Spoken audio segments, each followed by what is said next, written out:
I am over $10 million in debt, and I couldn't be happier about it because there is good debt and there is bad debt. Some would disagree with me on this point and they would say that all debt is bad debt, but if you know how to use borrowed money to your advantage in the real estate market. Ready to unlock the secrets of making money?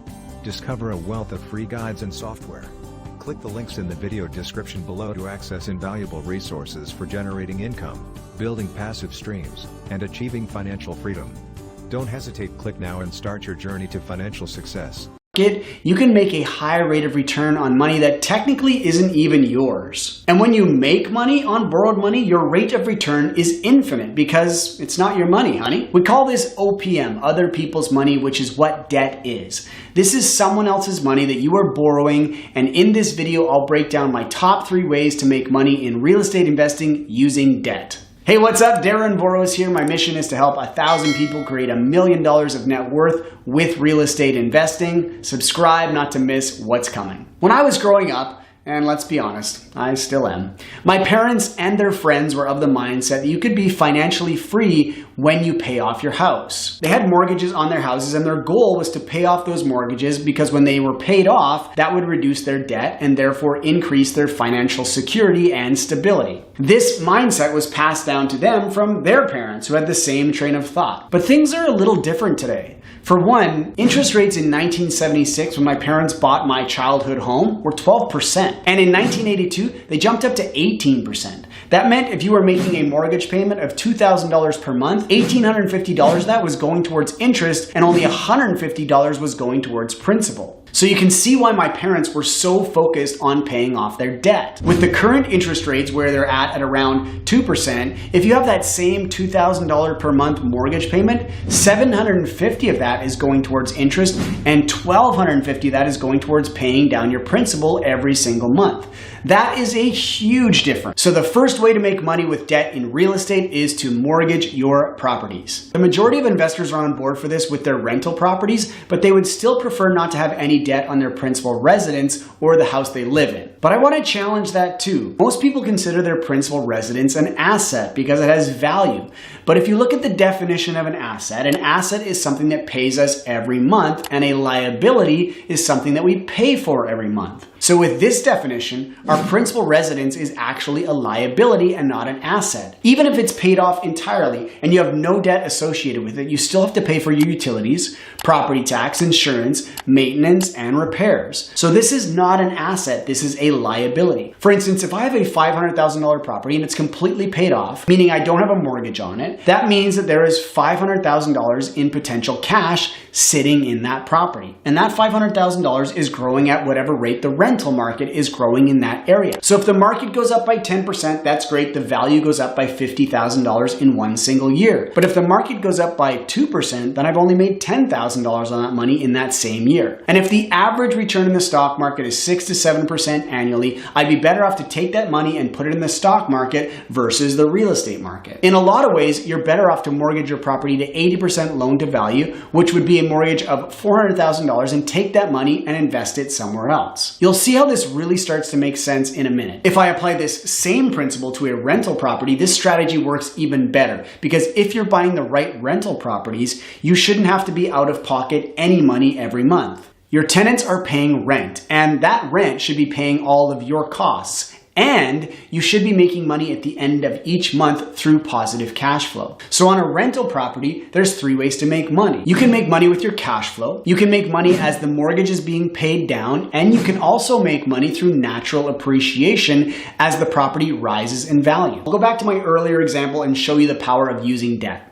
If I have a $500,000 property as a rental property and it's completely debt-free, and I'm making $2,000 a month in positive cash flow after all of my expenses were paid, I could make $24,000 per year in cash flow. That sounds pretty good. And if the property went up in value by 3%, which is around the rate of inflation, then my property would go up another $15,000 per year. So every year I would be making $39,000 on my $500,000 cash that I have invested in that property, which is about 7.8% return annually on my money. If you're not sure how to calculate return on investment, watch this video right here after you're done with this video. But what if I take that same example and I bring in debt and put a mortgage on that property? On a rental property, we usually qualify for a 20% down payment, which means that we would have to come up with $100,000 in cash to buy this property, plus closing costs, and we would have a $400,000 mortgage. Now, because I have a $400,000 mortgage that I need to pay for,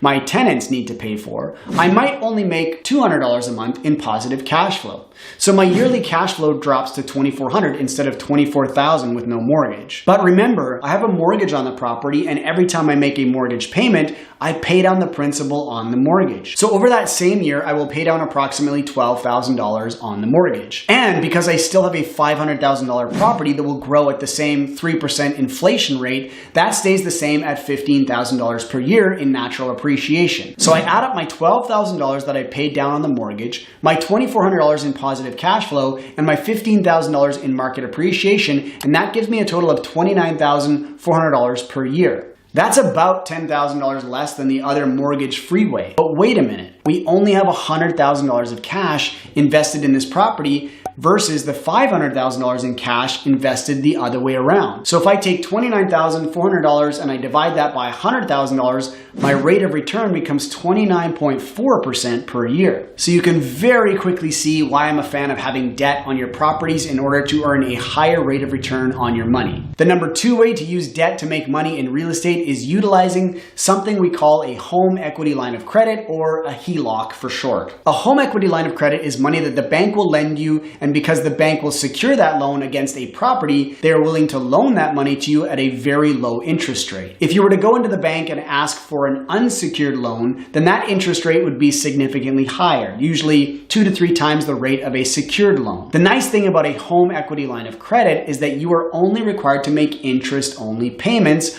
on that loan, as opposed to a mortgage where you make interest and principal payments. So let's take that same $500,000 property, and maybe it has a $300,000 mortgage on it, and the bank is willing to give you the same 80% loan to value they were willing to give you before, but in this case, $300,000 of that is on a mortgage, and they would give you $100,000 in the form of a home equity line of credit. The current interest rates on home equity lines of credit are approximately 3%, but as I mentioned before, you're only responsible for paying interest only on that loan, so the interest on a monthly basis would work out to about $250 a month. Now, I could take that $100,000 in cash and I could lend it out at 12% interest. Now, I know what you're going to say. Who the hell's borrowing money at 12% interest? The answer to that question is me and a lot of other people, because I use this money on a short-term basis for various projects, and then I pay it back when the project is complete or when we refinance the property and pay out the high interest loans at that time. So if you can lend out your money at 12% and borrow it at 3%, then you can make 9% interest on the split. So I'd be making $1,000 in interest on $100,000 at 12%,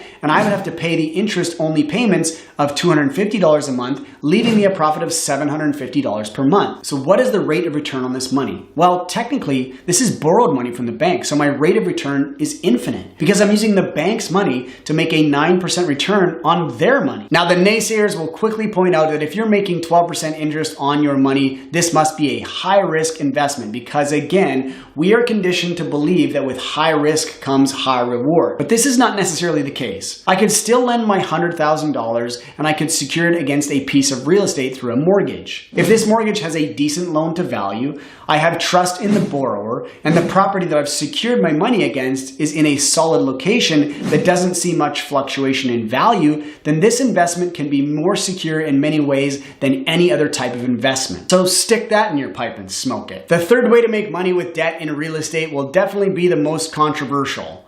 Before we get into it, if you're interested in learning more about the various ways we can use debt to profit in real estate, I offer a series of masterclasses designed to teach you the most effective ways to do this. Check out my website at darrenboros.com for more information. The third way to make money with debt in real estate is to use credit cards and consumer cards. Now, I know what you're thinking, is this guy for real? But hear me out. Not all credit cards are created equal, and some consumer cards have deferred payment options. For instance, Home Depot will offer you a Home Depot credit card, and they often run promotions that you can take up to 12 months to pay back the outstanding balance, interest-free. So if I'm doing a renovation on a property and I purchase material on my Home Depot credit card, and the renovations that I do will increase the value of my property, and I can refinance within 12 months of borrowing this money and pay it back before I have to make an interest payment, I have essentially used Home Depot's money for free. The other way we use credit cards to our advantage is similar to consumer cards. If you go to a site like Borrowell or RateHub and you enter in your information, they will give you your credit score. And oftentimes,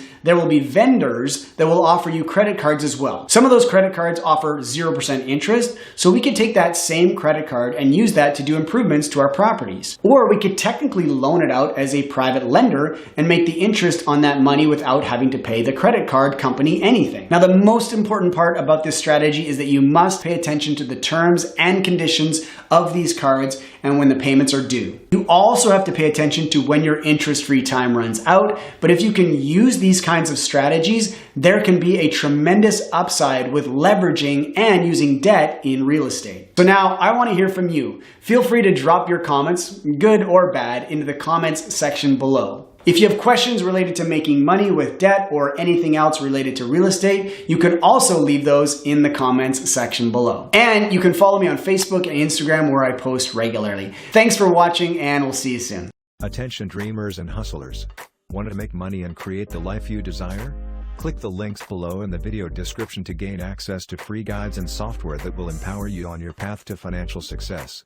Take action now and unlock your money-making potential.